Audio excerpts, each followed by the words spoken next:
Hey everyone, I'm Kim Shively, And I'm Kevin Otis. and we're the authors of Applied Meisner for the 21st Century Actor.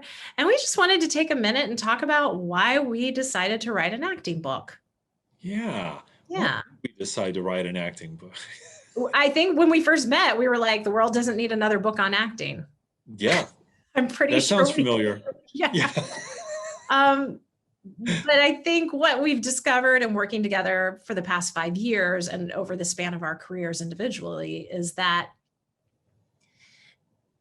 we have made peace with what has been so important about the 20th century approaches to acting, and we've also made peace with the things that were not useful in the 20th Mhm. century acting approaches, and we wanted to take the Meisner technique specifically, because that's what we're trained in, and we wanted to move it forward so that it was really useful and accessible for actors in the 21st century and all of the demands that actors face. Yeah. Yeah, that's exactly it. And Kim, when as we've been talking, refining our pedagogy and ultimately, putting it into a book, we've been talking a lot about how liberating Meisner's technique can be, and how unfortunate it is when we meet people who have had an experience with Meisner technique or with a teacher of Meisner technique that seems to have kind of freaked them out. Um, and then we hear the stories and it's like, yeah, I'd be freaked out too. Um, so it's like how to take what is so valuable and liberating in that technique, and then to present it in a way that hopefully anyway uh, doesn't cause anyone to like become afraid or in some way create some kind of tension that's not useful to their art. Absolutely. And I think there are Yeah. so many important conversations going on about boundaries and consent, because of the Me Too movement, because of what's going on in our world and in the industry, that it was important for us to bring those conversations to the acting studio. And we've worked really hard. We're not perfect. We are not perfect, but we've worked really hard to put each actor at the center of their technique and at the center of their training, and also to give them agency to have good boundaries and to have and to be clear about what their boundaries are. And we're really grateful to Theatrical Intimacy Education and Laura Reichert and Chelsea Pace for their research, and to all of the people working in the field. Kaya Dunn, they've provided us with some really helpful parameters and language and tools as we think about coming into a studio that really is a brave space. So I think that's also woven throughout the book on acting technique. And that was something that was important to both of us. I will say, Kevin, the other important thing for me was having a book where everything was very clear. There were Mhm. really clear terms. And when a student, we have the things in our the progression of acting that we teach at Elon University that we say over and over and over again. And then, inevitably a student comes up and they're like, what did you say about that thing? And just to be able to say it's on page 45 of the book. Yes. It was part of your reading. It was in a lecture. So just to have a book where everything is really clear and the terms are clear. Yeah. There's a lot of mystery, I think, around the 20th century acting teacher, because Mhm. they had to, they had to have a reason to keep people coming back. And we're in that privileged position of being academics. So we've got a steady paycheck from our institution.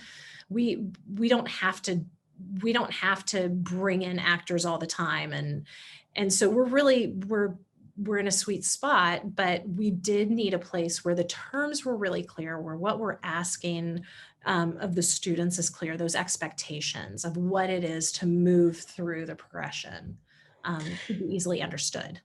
Yeah, and that is, those things that you're talking about that we put into the book, right? This kind of clear definition of terms so that things are easily understood, so that each person's in charge of their own boundaries and is empowered to articulate them.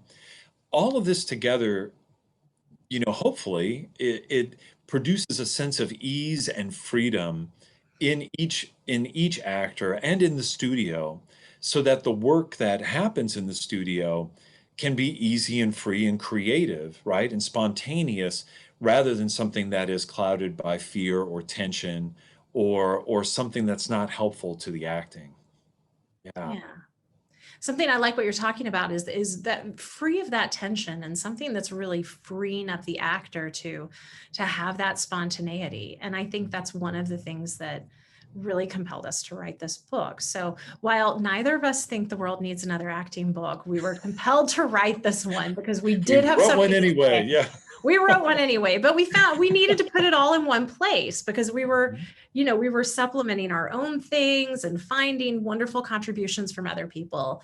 And I will say that writing a book is like one of the most humbling experiences, but for a number of reasons. But I think part of it is because we realize that this is a craft. It's Mhm. handmade and it's handed down. And so many things that we've written in this book, we would talk about and say, oh, remember when so-and-so said this, or, oh, this is something that so-and-so always said. So as you're working your way through the book, I hope you see the ways in which we are recognizing the really valuable contributions that were made from our teachers in the 20th century. We're not trying to do away with that, but we're trying to move into the 21st century with innovation. And we're encouraging that kind of innovation among the actors that we're fortunate enough to work with.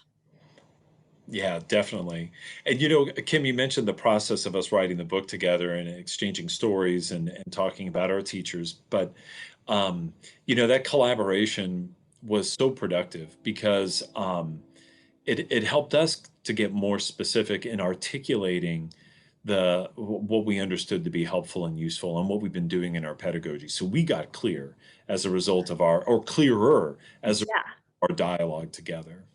Well, and I think we've seen our students benefit from that clarity because we're teaching the same population of students. So we get to Yeah. watch them grow. And as we become clearer in our approaches and the language that we use and the boundaries in the studio and in the exercises, they are becoming more free as a result and really developing. So Yeah.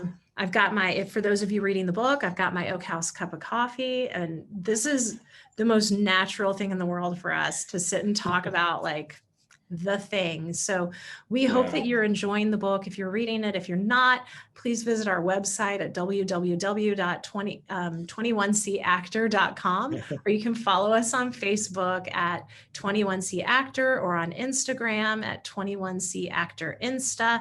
And make sure to drop us a note, send us your responses from the book. We love to hear from you. And thanks for watching. Thanks for watching, and do And it for real. do it for real.